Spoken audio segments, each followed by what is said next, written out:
los que se alimentan de leche no deberían escribir nada ellos mismos. Ellos están en la fase de aprendizaje, pero los que están comiendo alimento sólido, ellos ya fueron considerados, ellos ya podían participar dentro del círculo de los filósofos, ellos ya podían empezar de escribir libros, ellos ya podían empezar de hacer teorías y de hablar. Entonces esto era un dicho muy común. Y el autor de Hebreos está usando su conocimiento porque ellos, los destinatarios de este libro, tienen una cultura bilingüe. Es una cultura de judíos, claro, porque ellos nacieron y crecieron como judíos, pero es una cultura por el hecho de que ellos vivían en Roma y por el hecho de que ellos hablaban griego. Es una cultura donde ellos sí también entendían las cosas de filosofía un poco, o por lo menos lo que era común en estos tiempos. Y solamente vamos a ver un ejemplo en 1 Corintios 3:2. Voy a leer muy rapidito solamente para dar un ejemplo de Pablo. También usa este mismo ejemplo de la misma forma como habla el autor de Hebreos en 1 Corintios 3:2. ¿Ya? ¿Lo tienes? Ah, ya. 1 Corintios 3:2. Ah, no. A la iglesia de Dios que está en Corinto. 1 Corintios 3:2. 3:2. 1 Corintios 3:2. 3:2. Os di a beber leche y no vianda, porque aún no era capaces, ni sois capaces todavía. Entonces Pablo está hablando a esta iglesia en Corinto y dice, aún no eran capaces y tampoco son capaces ahora. Y en el original no dice, o sea, vianda, cuando está hablando vianda, no, eso no significa carne, por si acaso, porque muchos de los filósofos eran vegetarianos. Entonces, cuando está hablando de la vianda, no se refiere a la carne, pero los filósofos hablaban del alimento sólido. Entonces, Pablo también cita esta misma idea y de hecho Pedro también lo cita, pero con un significado un poco diferente, aprovechándose de este conocimiento que los filósofos decían que hay dos tipos de alumnos, los que beben leche y los que se alimentan de comida sólida, de alimento sólido. Entonces, ya que ellos son tardos para oír, el autor lanza esta advertencia. Y aquí tenemos un texto difícil para interpretar, pero aún así vamos a hablar acerca de esto, a pesar de versículo 1 en capítulo 6. Entonces vamos a continuar con Hebreos 6:1, a pesar de allí. Dice, por tanto, dejando ya los rudimentos de la doctrina de Cristo, vamos adelante a la perfección, no echando otra vez el fundamento del arrepentimiento de obras muertas, de la fe en Dios, de la doctrina de bautismos, de la imposición de manos, de la restauración de los muertos y del juicio eterno. Entonces, todas estas cosas, acuérdense que nuestra audiencia son judíos. Entonces el autor dice, ya no quiero echar otra vez el fundamento de lo que debería ser básico. Entonces dice, no echando otra vez el fundamento del arrepentimiento de obras muertas. Entonces está hablando del arrepentimiento, que uno tiene que arrepentirse para poder entrar en el reino de Dios. De la fe en Dios, porque sin fe es imposible agradar al Señor. De la doctrina de bautismos, y fíjate que está aquí en plural. Esta palabra bautismos literalmente en el original habla de lavados, porque acuérdense que los judíos, ellos tenían muchos rituales. Cada vez que entraban en una casa tenían que lavar las manos y los pies. También hubo muchos rituales, precisamente en el libro de Levítico habla de muchos tipos de lavarse, y ya como vimos en el video, para pasar de este estado de impuro hasta puro, tú tenías que tomar un baño, tenías que ofrecer unos sacrificios, y ese tipo de baño, ellos entraban en algo que se llama mikvé, es como una piscina bien chiquitita, personal, individual. Ellos entraban en este estanque de agua y como para hacer una inmersión, y así se purificaban con este lavamiento. Entonces, estas cosas fueron antes de que viene, todo esto fue antes, fueron como el base, el Antiguo Testamento es la base que nosotros podemos saber para continuar en el Nuevo Testamento. Versículo 2, seguimos con eso, de la imposición de manos.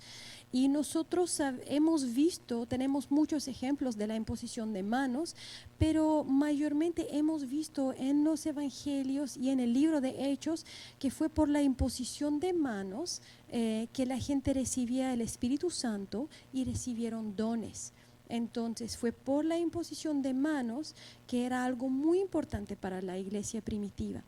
Y de la resurrección de los muertos y del juicio eterno. Cada cristiano, para que nosotros podamos decir que somos cristianos, tenemos que creer que Jesús resucitó de los muertos, que un día nosotros también resucitaremos de los muertos, y que viene un juicio eterno. Para que nosotros podamos decir, sí, yo soy cristiano, yo tengo que creer estas cosas. Estos son los básicos del cristianismo. Entonces, si una vez alguien te pregunta, ¿qué es el cristianismo? Aquí están estos dos versículos, Hebreos 6, 1 y 2, te cuenta de toda la base de qué se trata el cristianismo. Tenemos que creer en esto, o si no, no somos cristianos. Si tú no crees en estas cosas, no eres cristiano. O sea, no para dar una condenación, pero estas son las doctrinas básicas de qué es el cristianismo. Tienes que creer en la resurrección y que un día vamos a resucitar con Jesús. Y versículo 3, continuando, dice, y esto haremos si Dios en verdad lo permite. Y aquí viene la parte difícil para interpretar. Versículo 4 hasta versículo 6.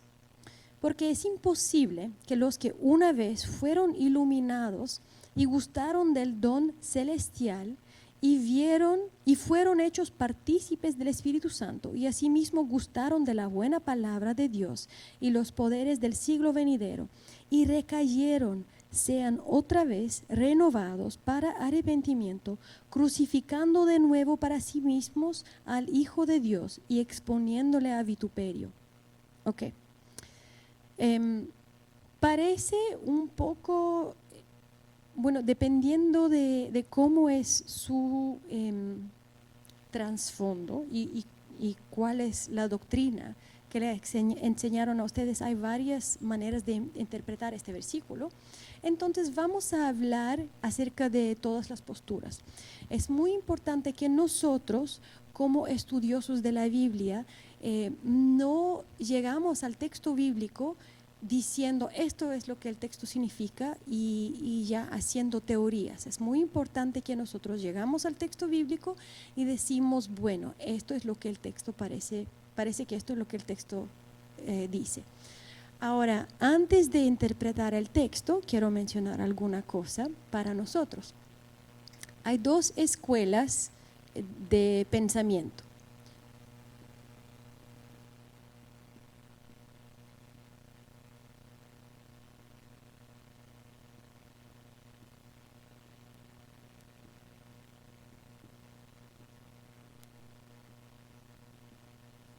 Calvinismo y arminianismo. Lo escribí porque especialmente la segunda palabra es un poco difícil para pronunciar. Ahora, no me voy a meter muy profundo en qué es lo que esto significa exactamente, pero sí voy a escribir.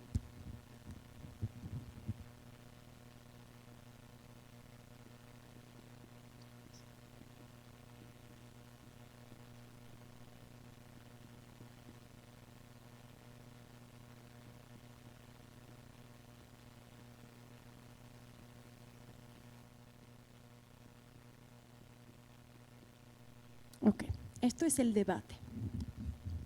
No me voy a meter muy profundamente en qué significa calvinismo, qué significa arminianismo, pero es importante que nosotros podemos darnos cuenta que hay dos escuelas de pensamiento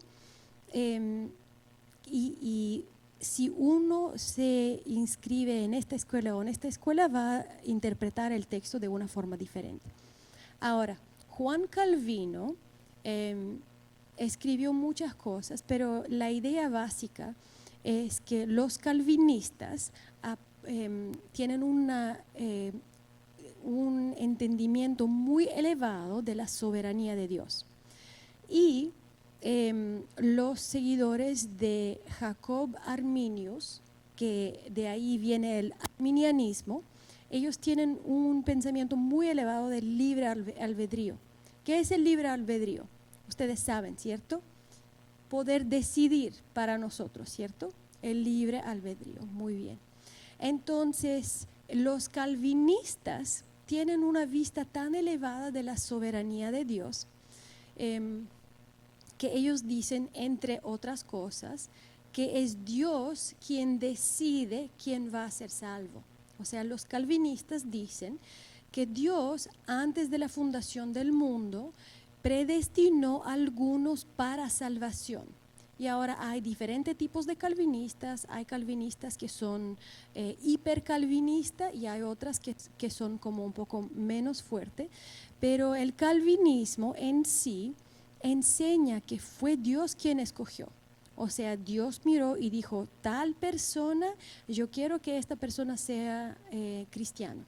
Y esta persona, porque la soberanía de Dios es algo que nadie puede luchar contra de esto, entonces que esta persona, que por ejemplo, según los calvinistas, yo soy cristiana porque Dios decidió que yo iba a ser cristiana. Él me escogió a mí y por eso yo soy cristiana.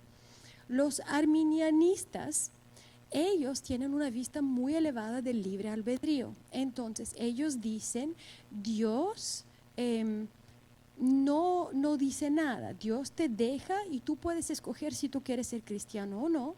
Tú puedes decidir y ahí tú eres cristiano porque tú escogiste.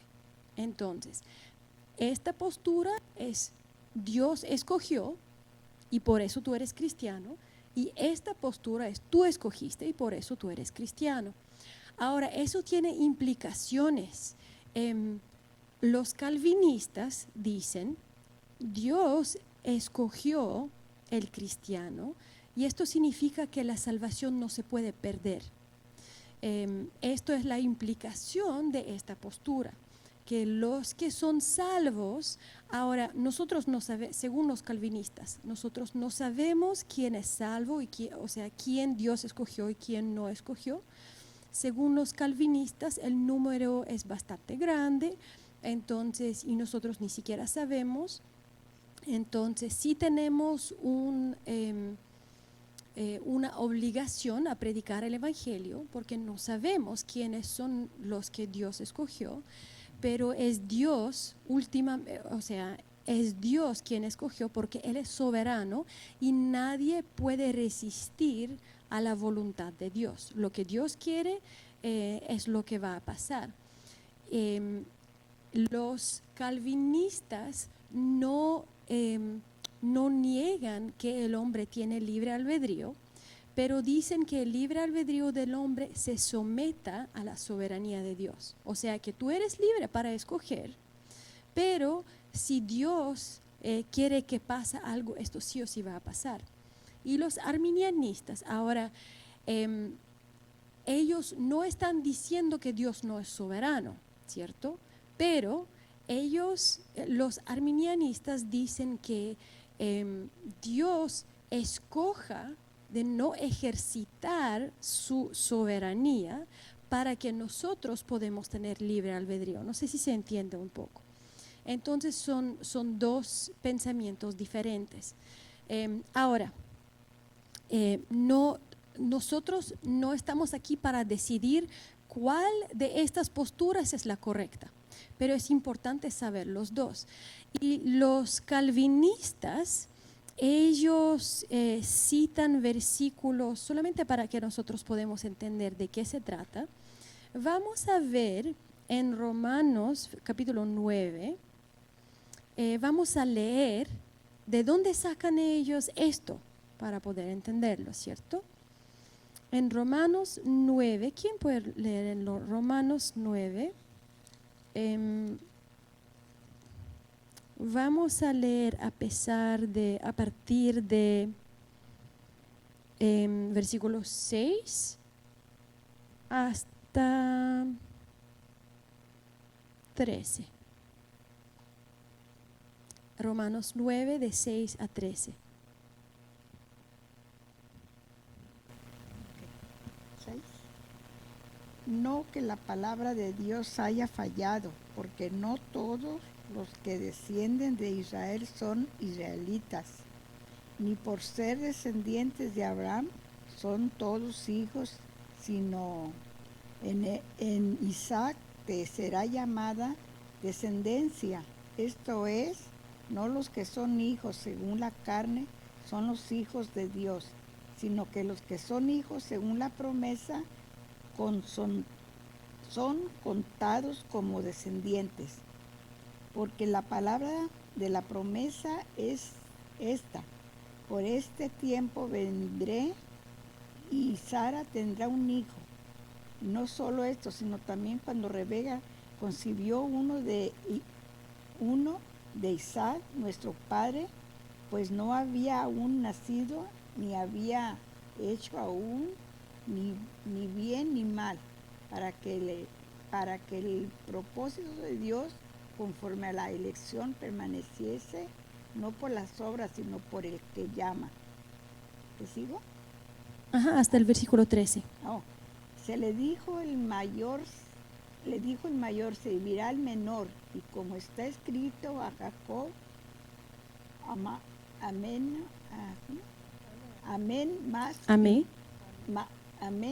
amé más a Esaú y aborrecí. Muchas gracias. Ok. Entonces, esto es uno de los textos, hay bastante más, pero esto es uno de los textos que los calvinistas usan para explicar por qué Dios amó a Jacob y aborreció o odió a Esaú.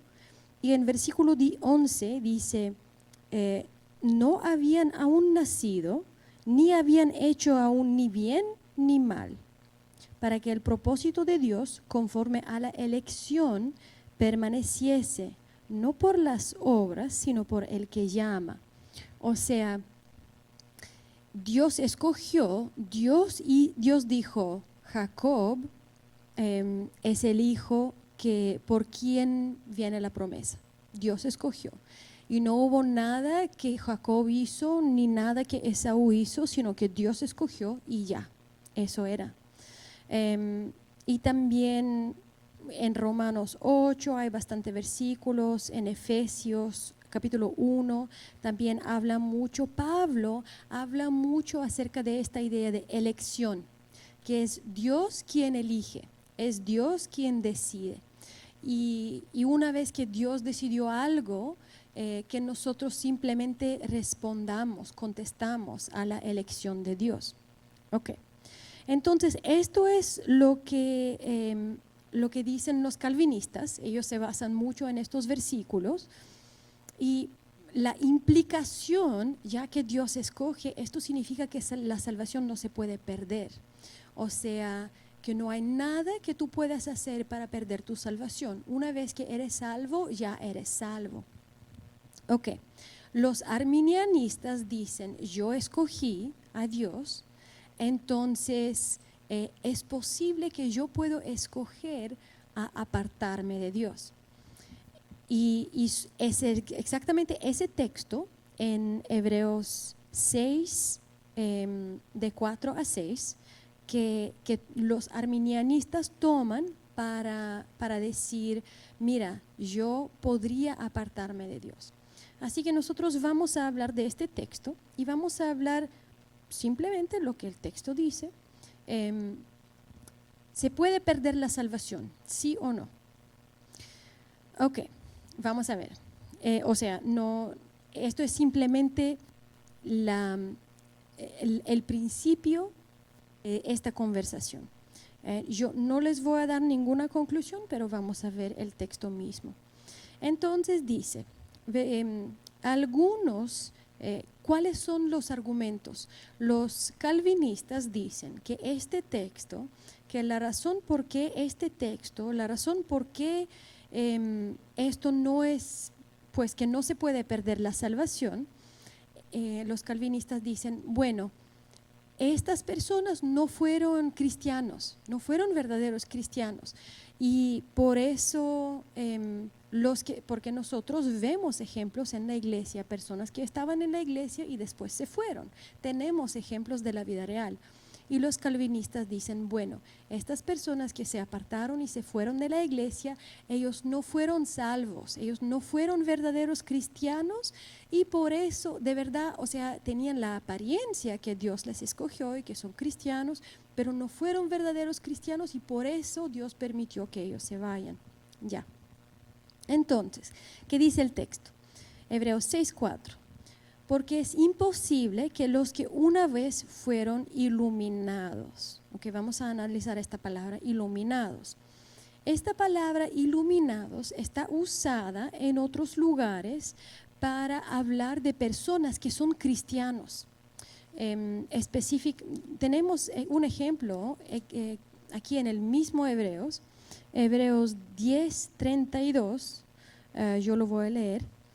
Pero está hablando en Hebreos 10:32, pero traed a la memoria los días pasados en los cuales, después de haber sido iluminados, sostuvisteis gran combate de padecimientos. O sea, aquí se está refiriendo después de haber sido iluminados, suena como una vez que ustedes creyeron en Dios, después de haber sido iluminados, pasaron estas cosas.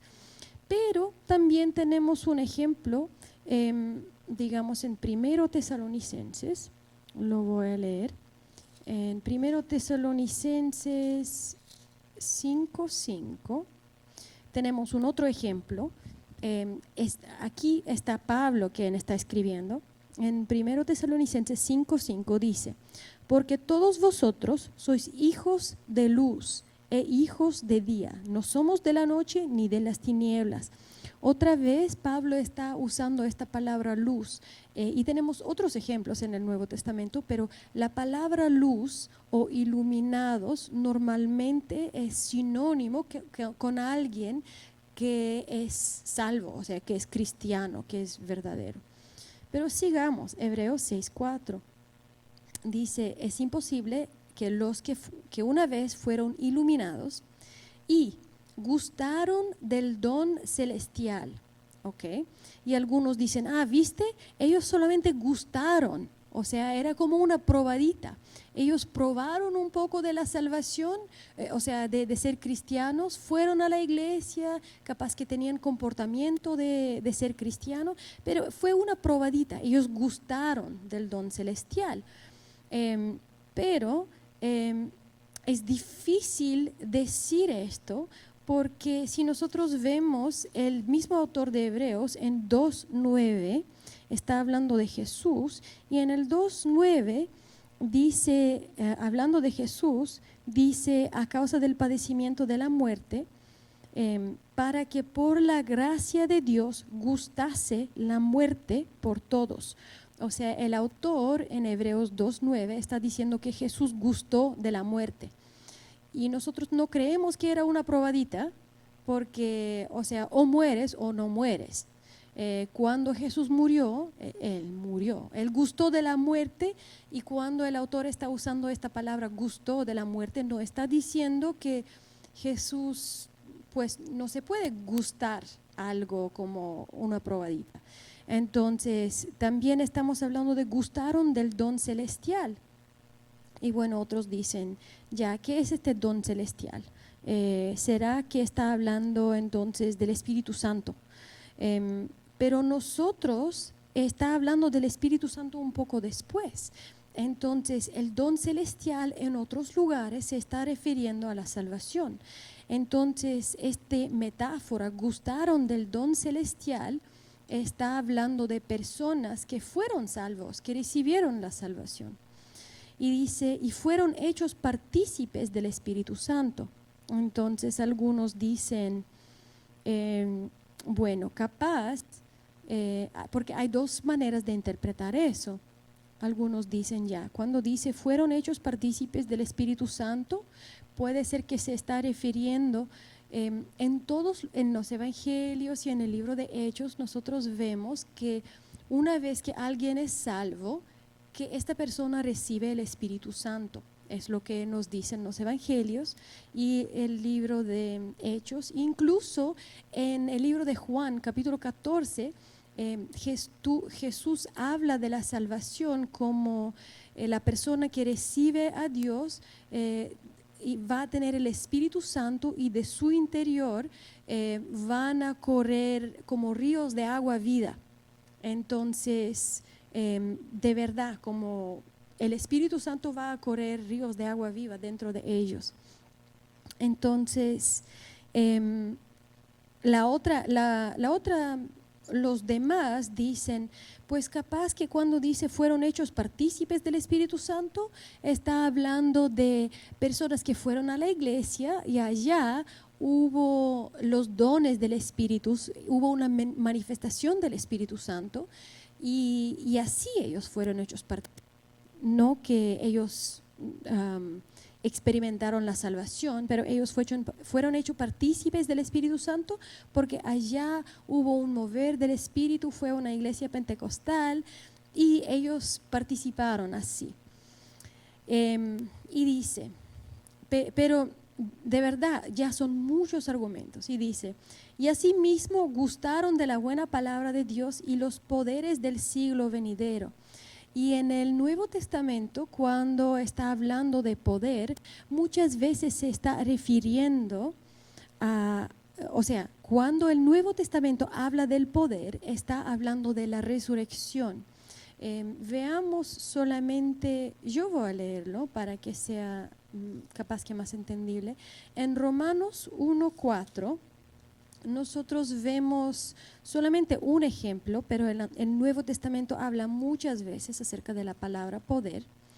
Y en Romanos 1:4 dice que está hablando de Jesús y está hablando de que Jesús era del linaje de David según la carne, 1:4, que fue declarado Hijo de Dios con poder, según el Espíritu de Santidad, por la resurrección de entre los muertos. Cuando el Nuevo Testamento está hablando del poder, siempre se está refiriendo a la resurrección. Entonces, aquí cuando dice, y fueron, gustaron de los poderes del siglo venidero, está hablando de la resurrección de Jesús, o sea que su espíritu fue resucitado y ellos son parte del pueblo de Dios. Todas estas características en versículo 4 y en versículo 5 nos llevan a pensar que estamos hablando de verdaderos cristianos. Es muy difícil para alguien decir que las personas que se apartaron de la iglesia, que no fueron verdaderos cristianos, que por eso se apartaron, porque son muchos adjetivos, muchas veces y de muchas maneras el autor está explicando, estas personas son cristianos. Además, el autor usa la palabra hermanos muchas veces. Entonces, el autor está considerando a los recipientes de esta carta como hermanos, como verdaderos cristianos.